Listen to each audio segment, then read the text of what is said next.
Il y a tellement d'actions disponibles sur PEA que parfois on ne sait pas où donner de la tête. Ça tombe bien, cette tier list va reprendre toutes les entreprises qui reviennent le plus souvent dans mes commentaires, dans le Discord, etc. Et je vais les classer selon mon avis personnel qui ne représente en aucun cas la vérité absolue. Donnez-moi vos avis en commentaire sur ma playlist, si elle est frauduleuse, je veux bien l'entendre. Si vous êtes d'accord avec moi, je veux bien l'entendre aussi. Toutes les entreprises sont sous vos yeux, c'est parti, let's go.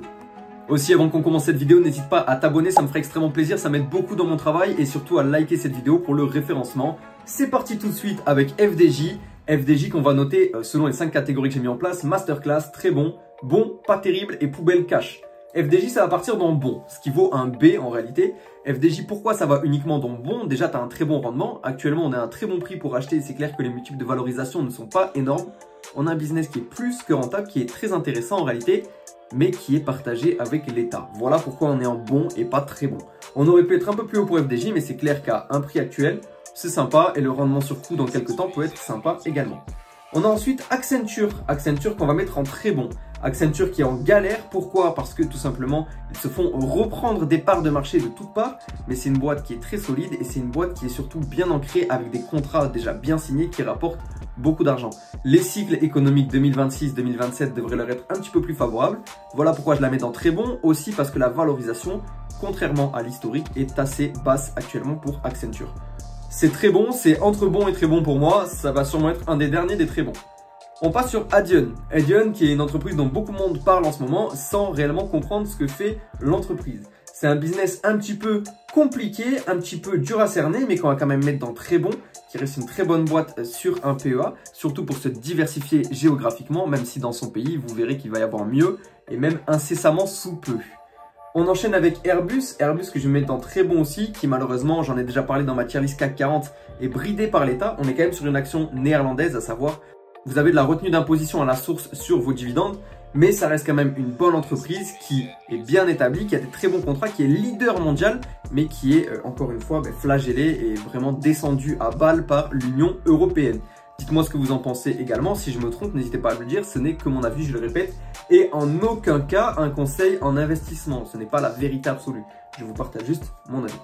Air Liquide, ça va aller dans très bon aussi. Très bon devant Airbus. Air Liquide, je sais que la croissance ne plaît pas à beaucoup de monde, mais c'est une entreprise défensive qui a des cycles plutôt longs, très longs, et qui s'en sortira très bien sur du long terme. Ne vous inquiétez pas. En tout cas, ça c'est mon avis. Pourquoi? Parce que on a des contrats bien signés, on a un business qui est clair, on a de l'énergie, on a besoin d'énergie pour faire que le monde aille dans le bon sens.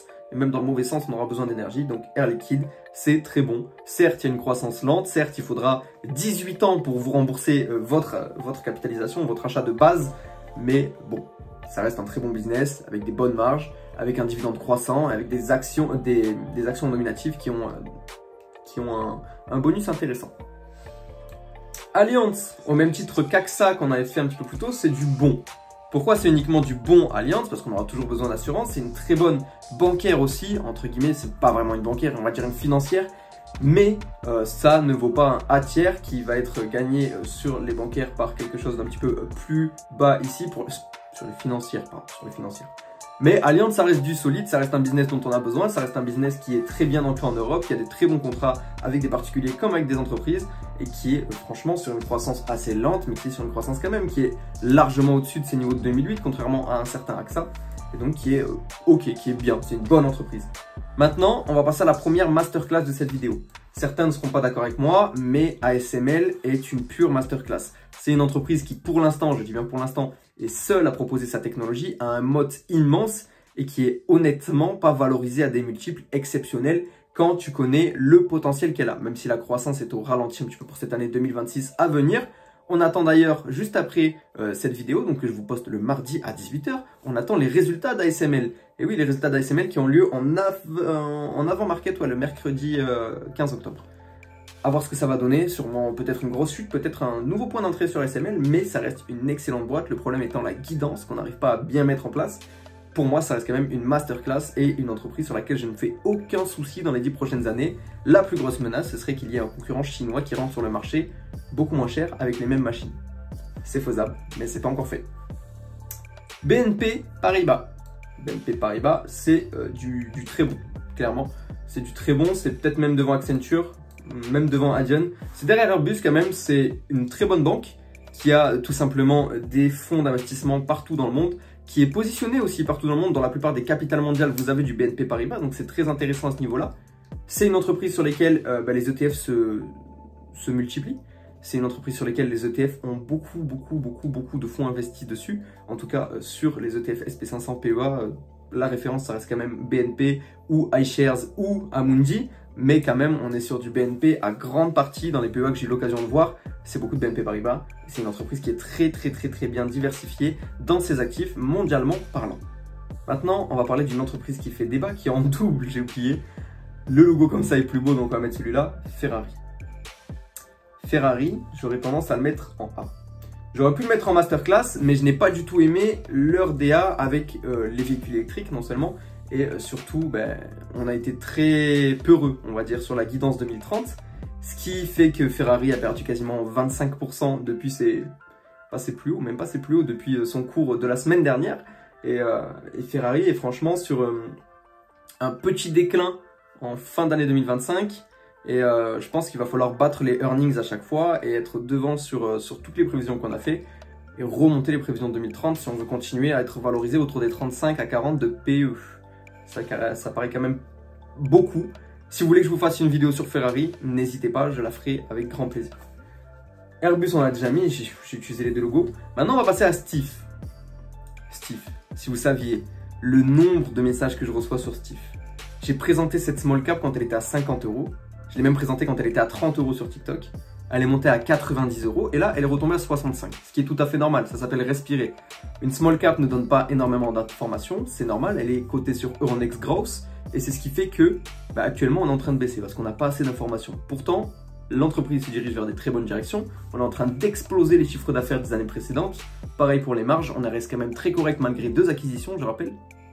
Et Stiff est en train de prendre une petite baisse en ce moment et si vous savez vraiment je pense que ça se compte en trentaines de messages ou de commentaires par jour qui parlent de Stiff.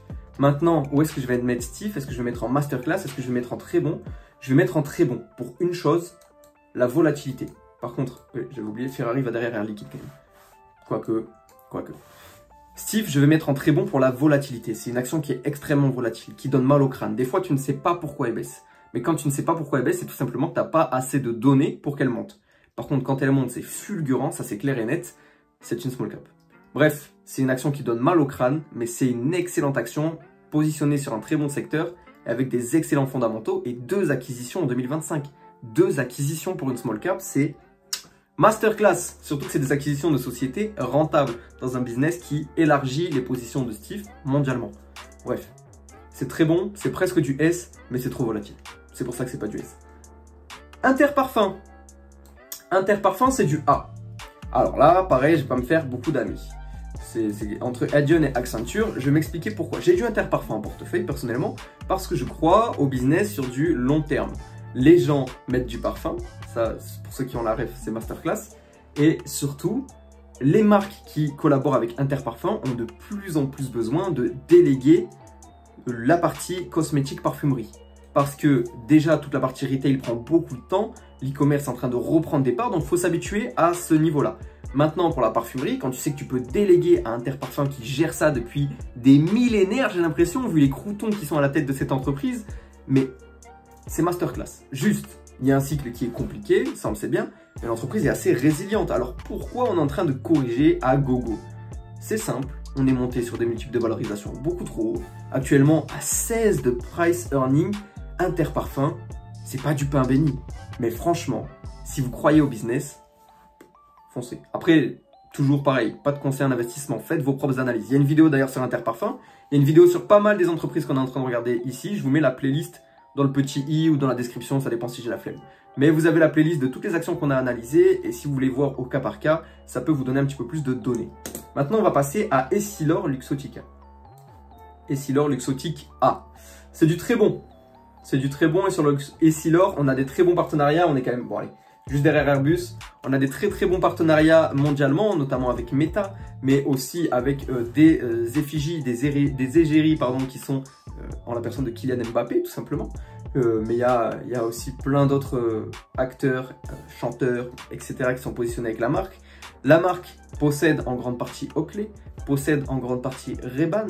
Donc, franchement, je ne me fais aucun souci sur du long terme sur EssilorLuxottica, sachant que la demande d'ophtalmologie est en hausse. Bon, il y a aussi pas mal d'opérations. On en revient à Clinica Baviera si vous connaissez. Si vous ne connaissez pas, je vous invite à aller voir la dernière vidéo que j'ai postée. Mais clairement, il y a de plus en plus de binoclars comme moi, peut-être comme vous. Et il y aura toujours besoin de lunettes de soleil, il y aura toujours besoin de lumière anti-lumière bleue, de lunettes anti-lumière bleue. Il y aura aussi besoin toujours d'une amélioration et peut-être de lunettes connectées dans le futur. Je vois que c'est de plus en plus apprécié par les Américains. Bon, le temps que ça arrive en Europe, il va peut-être falloir une décennie ou deux, hein, comme on est en retard en Europe. Mais bon, Essilor, j'ai des grandes convictions dans cette entreprise et franchement, les fondamentaux sont bons, sont même en train de s'améliorer et le changement de direction après la mort malheureusement du créateur de cette entreprise a bien été effectué et honnêtement, le suivi est très bon, même s'il y a eu des changements au niveau du management, c'est dans la bonne direction pour moi. Atos, messieurs, dames. Atos, j'aurais pu mettre dans poubelle cash, mais je vais mettre dans pas terrible, pour une seule et unique raison. Le DG de Atos peut sauver la boîte. Mais c'est un pari extrêmement risqué, c'est un pari très dur à jouer, les fondamentaux sont ignobles, ça c'est clair et net. Cependant, il y a peut-être quelque chose à jouer. Il y a un plan d'action qui est en route, qui marche assez bien. Il y a du sponsoring qui est en train de repartir pour Atos. C'est peut-être sauvable. Je vais laisser ça dans pas terrible, même si ça me titille de le mettre dans poubelle. Mais comme il y a quand même quelque chose, il y a quand même de la donnée, on n'est pas sur du Stellantis où ça pue, on va rester sur... Allez, sur du pas terrible, mais tout en bas du pas terrible, c'est du C- Atos. Mais il y a peut-être quelque chose à jouer. Je ne suis pas fermé au débat là-dessus. Vinci, messieurs, dames. Vinci, il y a un gros problème, c'est que c'est beaucoup trop bien segmenté sur la France. Il y a beaucoup trop de France dans l'activité de Vinci, ce qui fait que c'est très bon. Mais j'en ai déjà parlé pareil dans la tier list du CAC 40, que je vous invite à aller voir si vous avez envie. Vinci, c'est bon, c'est très bon, mais ce n'est pas une masterclass, c'est pas un S. Par contre, Hermès, ça j'en ai déjà parlé, c'est... Oula, je sais pas si c'est la bonne action. Hermès, c'est une masterclass. Mais est-ce que c'est une masterclass meilleure qu'ASML? J'ouvre le débat. Hermès ou ASML? Bon, c'est très différent. Mais en vrai, je mettrais Hermès. Pourquoi? Parce que Hermès est un petit peu moins cyclique.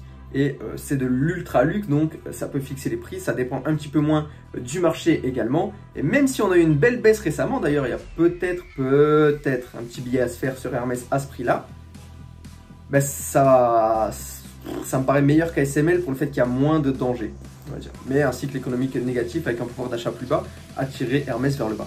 Après, historiquement, Hermès a toujours été exceptionnel et ça continue de l'être et ça délivre très très bien. Iberdrola, j'ai mis de l'espagnol, vous avez vu. L'Espagne a récemment été remontée au niveau de la note. On est sur une très bonne compagnie. Maintenant, est-ce que je suis de là à la mettre dans très bon ou pas? J'ai des sociétés espagnoles que je préfère, mais c'est des small cap. Je suis mitigé entre très bon et bon. Donnez-moi votre avis, je le mets en bon. Si vous pensez que c'est très bon, dites-le moi en commentaire et il n'y a pas de souci là-dessus. J'ai voulu changer un petit peu, j'ai mis Ruby. Ruby, c'est une entreprise que beaucoup de monde suit pour son dividende, qui est de 6,6%. Il y en a qui ont des rendements sur coût à quasiment 9%, ceux qui ont acheté à 22. Moi, j'avais acheté à 22 sur Ruby et j'ai revendu à 30. J'ai revendu à 30 en fin mai, début juin, juste avant le dividende, etc. Il y avait eu une assemblée générale qui s'était déroulée, qui avait été assez virulente d'ailleurs. Et depuis, on a très bien rebondi sur Ruby. Maintenant, Ruby, c'est une entreprise qui a des fondamentaux OK. On est rentable, on n'a pas une croissance de fou. On a un bon dividende qui est croissant, mais on a une activité qui est en difficulté et qui est sous le coup d'une OPA. Maintenant, c'est quand même mieux qu'Atos. C'est au niveau d'FDJ, Ruby. C'est une bonne entreprise, mais pareil, ne vous attendez pas à une grosse croissance. On est sur une entreprise de rendement et qui sait si ça va durer encore 10, 15, 20 ans comme ça. Je sais pas trop, à voir les projets. Mais Ruby, c'est assez vague, on n'arrive pas trop à voir vraiment la guidance dans laquelle on va. C'est pour ça que le prix de l'action n'est pas très très haut en ce moment, même après une belle hausse. Et que franchement, c'est d'une bonne action. Il n'y a rien de transcendant. C'est OK, ça peut se posséder en PEA, j'en ai déjà vu plusieurs et ça va bien. Porsche, j'adore les voitures. Je suis un passionné d'automobile, un passionné de Formule 1 même, j'ai envie de vous dire, plus que d'automobile. Mais Porsche, ça va aller dans pas terrible. Pour l'unique raison qu'une Porsche, alors ils en vendent beaucoup plus que Ferrari, hein, mais du coup c'est beaucoup moins rare, et surtout c'est 3 fois moins de marge. Porsche, c'est pas une mauvaise entreprise, c'est pas une bonne entreprise, c'est une entreprise qui souffre beaucoup du contexte actuel en Europe sur les marchés automobiles. C'est n'importe quoi d'ailleurs ce qui se passe, mais je peux pas en parler ici. Je Je peux pas en parler ici, je vous ferai une vidéo si vous voulez sur le secteur automobile en Europe, avec notamment Stellantis, avec Renault, avec BMW, avec Porsche, avec Ferrari maintenant. Mais les critères ESG sont en train de faire beaucoup de mal, enfin, surtout le E, sont en train de faire beaucoup de mal au secteur auto européen, et Porsche est un des premiers à subir le coup. On est sur moins 50% en quelques années. C'est dur, c'est un cycle économique qui leur est très défavorable, à voir s'ils vont réussir à s'adapter, mais à l'heure actuelle, avec les fondamentaux actuels, c'est vraiment pas terrible. C'est vraiment pas terrible. Par contre, LVMH, vous savez ce qui est très bien chez LVMH, c'est que c'est meilleur que Stif. Stif, c'est cool, LVMH, c'est un ETF luxe. Pour ceux qui me disent les ETF à thématique, patati patata, n'en achetez pas. Mais si vous voulez un ETF luxe, il y a LVMH. Vous avez certes un petit peu de retail dedans avec Sephora, etc. dans LVMH, mais ça reste quand même une excellente entreprise. Pourquoi c'est pas en S? Pour plusieurs raisons.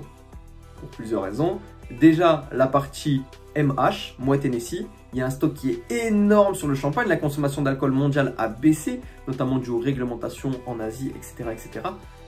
LVMH va délivrer juste avant que je poste cette vidéo. Je ne pourrai pas débattre dans cette vidéo. Je vous posterai tout ça sur Discord. Discord que je vous invite à rejoindre. D'ailleurs, on est 2000 bientôt dedans. Rejoignez ce Discord, on est bientôt 2000, ça me ferait extrêmement plaisir. On partage beaucoup d'analyses, les résultats quasiment en direct. On partage aussi pour certains des membres leur portefeuille, ce qu'ils ont envie de montrer, tout simplement des positions qu'ils achètent. Si vous voulez le faire aussi, rejoignez le Discord, c'est avec grand plaisir. Mais bref, LVMH c'est une excellente action, c'est un excellent ETF luxe, mais il y a toute une partie alcool qui ne va pas bien. Et même la partie luxe, elle est un petit peu plus en difficulté que chez les autres. Donc, c'est du très bon. Par contre, L'Oréal, hop, c'est du S. Alors, c'est du S-, parce qu'on n'a pas une croissance qui est énorme, mais pour moi, L'Oréal, c'est la meilleure action défensive à avoir sur PEA. Après, pareil, ça ne reste que mon avis, ça ne reste que mon opinion. Mais, est-ce que vous voyez un monde? Parce que Madame Jackset, je vois, elle a du Elseve, elle a du Yves Rocher, elle a du Garnier, patati patata. Est-ce que vous voyez un monde où les gens arrêtent d'utiliser du L'Oréal? Non. Les habitudes sont ancrées. C'est impossible. Alors, peut-être que sur du long terme, il peut y avoir un déclin au fur et à mesure. Mais actuellement, déjà, on a tous les signaux qui sont dans le vert. L'Oréal s'est adapté à l'intégralité du monde. Il y en a pour tous les goûts, il y en a pour tout type de cheveux, tout type de peau. L'Oréal s'est adapté à sa cible. Et L'Oréal a très bien marché et continuera de bien marcher. Donc, c'est du S-. Ok, je ne mettrai pas ça un petit peu plus haut, mais c'est du S-. C'est ok, L'Oréal. Franchement, c'est une bonne action. C'est ok, c'est plus qu'ok même. C'est une très bonne action.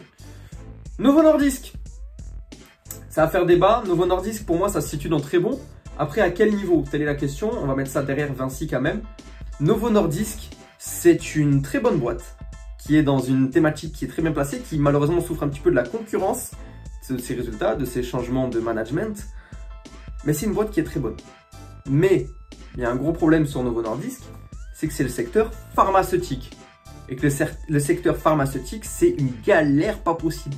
Que ce soit Eli Lilly, Novo Nordisk, Sanofi, Pfizer, AstraZeneca, Moderna, tout ce que vous voulez. Tout le monde galère dans ce secteur. Par contre, c'est explosif. En fait, comment vous dire, si vous investissez sur Novo Nordisk, enfin sur des actions pharma, dites-vous que c'est comme des small caps. C'est aussi volatile qu'une small cap. Il suffit d'une bonne nouvelle, tu prends 12% dans la journée. Une mauvaise nouvelle, t'en perds 17%. Donc, c'est du très bon Novo Nordisk parce qu'il y a des fondamentaux qui sont très bons, même s'ils sont en train de se dégrader. Attention à ce que ça ne se dégrade pas plus. Je comprends qu'on veuille jouer le coup en portefeuille. J'en ai pas personnellement et je vais vraiment arrêter avec la santé, en tout cas avec la pharma. Mais Novo Nordisk, c'est bon. Par contre, tu vois, je vais monter Essilor. Essilor, c'est meilleur que Novo Nordisk parce que ça dépend moins des news. En tout cas, les news négatives affectent moins Essilor Luxottica. Rheinmetall, le logo est pas bien fait. Rheinmetall, je vais peut-être me faire incendier, je vais peut-être me prendre des dislikes. Si vous voulez mettre des dislikes, mettez-moi des dislikes, je m'en fous. Ça fait du référencement quand même. Mais n'hésitez pas à liker non plus. Bref, Rheinmetall, c'est du bon. Pourquoi? Tout simplement, c'est une très bonne entreprise, d'accord? Ça je vous l'accorde, avec des bons fondamentaux, un très bon carnet de commandes, etc. Regardez la valorisation. Regardez la valorisation. Allez-y. Dans le top 100 européen, c'est l'entreprise qui est valorisée la plus chère. Alors oui, il y a un très gros carnet de commandes, mais si à la fin des conflits mondiaux, Rheinmetall, ciao, divisé par 2. Ça reste une bonne entreprise. Je comprends qu'on ait joué le coup avec la défense, etc., comme on a eu du conflit en début d'année. Maintenant, Rheinmetall, c'est une bonne action, mais Ça va pas casser 3 pattes à un cheval. Franchement, Rheinmetall, c'est une bonne entreprise, c'est une bonne action, mais ça va pas... Ça me transcende pas, personnellement. SAP qu'on va mettre en très bon.